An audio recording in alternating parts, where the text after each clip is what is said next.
Bienvenidos, tarde clásico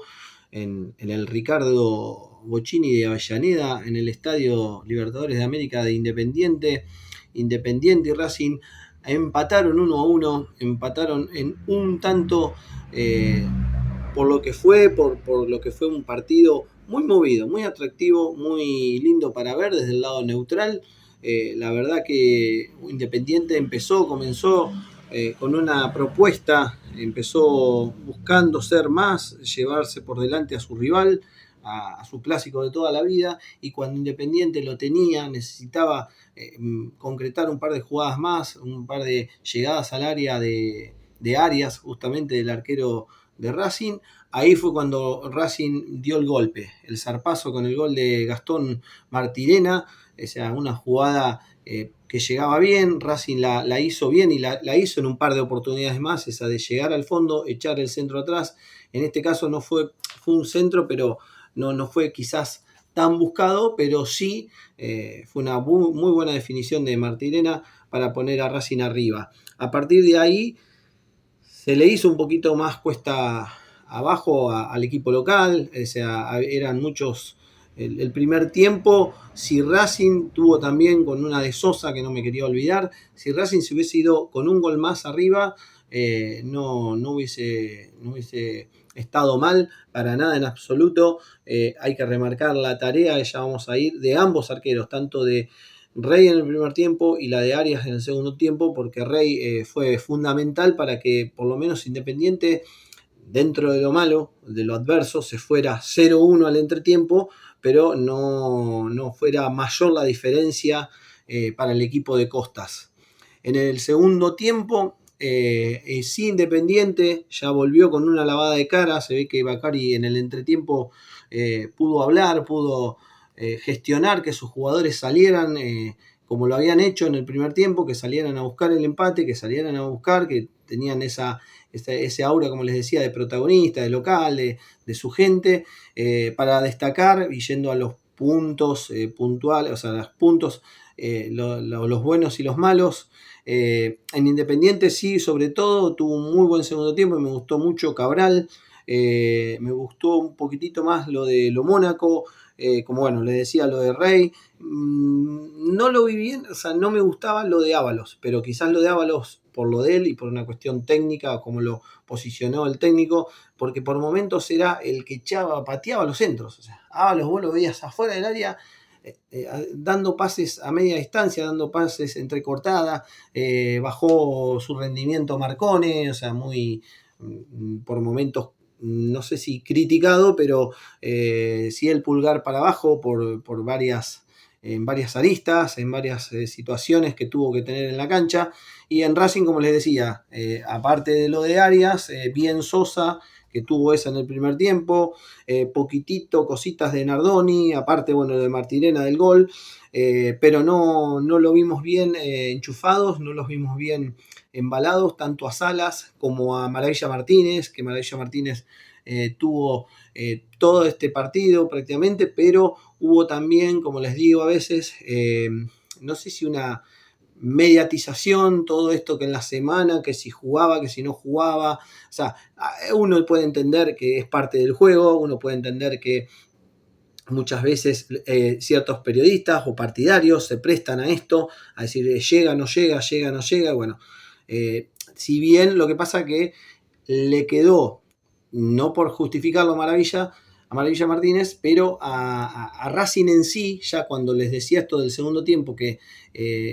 Independiente lo atosigaba, iba para adelante, uno veía que los centrales o los volantes de Racing agarraban la pelota y le tiraban el pelotazo largo a Maravilla. Y era Maravilla contra 2, contra 3, era Maravilla. Después entró el Chico Rodríguez y tampoco, no tenía asistencia, no tenía descarga, no tenía nada Maravilla, asumado a que si verdaderamente estaba lesionado, si verdaderamente o físicamente no llegó al 100%,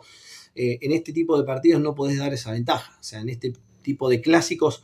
no podés llegar al ni, o sea, llegar a un 70-80% y bueno, y vemos qué pasa. O el partido es para, a partir de los 15, 20 del segundo tiempo en adelante, o es para 60 minutos. Es un partido para un tiempo y 10 minutos más, o un 45 minutos y vemos qué pasa. Y bueno, después tener que resignar lamentablemente un cambio. Pero bueno, esa fue un poco el análisis, la idea, la vista de este clásico, este empate. Como les decía, me quedo entre los dos, me quedo un poquitito más con lo de Rey en el primer tiempo. O sea, entre figuras, si uno tiene que hacer un podio, o podría ser Cabral, Rey y Arias, o inversa, Cabral, Arias y Rey. Pero ¿por qué destaco lo de Rey? Porque yo les vengo comentando a veces, y a otros conocidos de Independiente le digo, Rey siempre te tiene 2 o 3 por partido y es el que está, o sea, es el que está. Hoy ya les digo, cuando Racing se venía, el tipo tapó y tuvo una rapidez de reflejos, la que necesita un arquero de un equipo de esta talla. ¿Por qué me voy a Arias? ¿O por qué? Digo, porque el gol de Angulo, o sea, el gol de Álvaro Angulo, el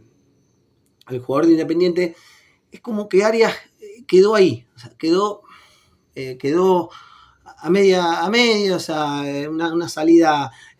temeraria, o sea, que sí, que no, o sea, uno puede entender que también si él sale a romper con todo, peligra en hacerle penal, o penal y ocasión manifiesta de gol, o penal y una tarjeta. Bueno, es como que se jugó y no se jugó. No sé si el defensor de Racing le jugó una mala pasada, su compañero, porque el volante, el defensor de Independiente, Angulo llegó solo, cabeció, y bueno, ahí parecía que se le venía la noche a Racing. O sea, como les decía también, Independiente no supo ser inteligente, no supo ser piola, pillo, a la hora de decir, bueno, en ese 1-1, ir a buscarlo, o terminar de definirlo, de ganarlo, de llevarse los 3 puntos en su cancha, en su estadio. Un Independiente que de todos modos en su zona sigue quedando puntero junto a Rosario Central. La labor del árbitro Ramírez, bien, o sea, estuvo un regular, tenía como el partido mismo, tuvo idas y vueltas, altibajos,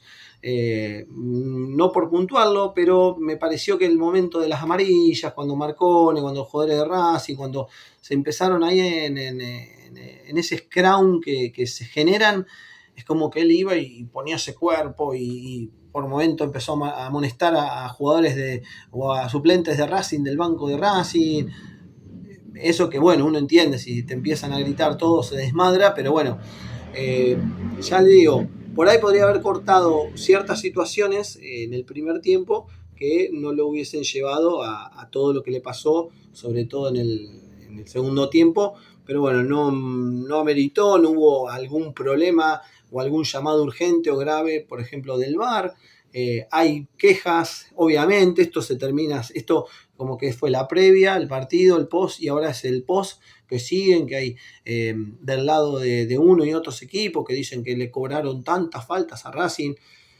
O sea, si empezamos a hacer el conteo de las faltas, o sea, tenemos que ver el todo, tenemos que ver todo el bosque, no tenemos que ver 2 o 3 plantitas, o 2 o 3 hojitas de que por qué te cobraron tal falta y tal otra sí, tal otra no.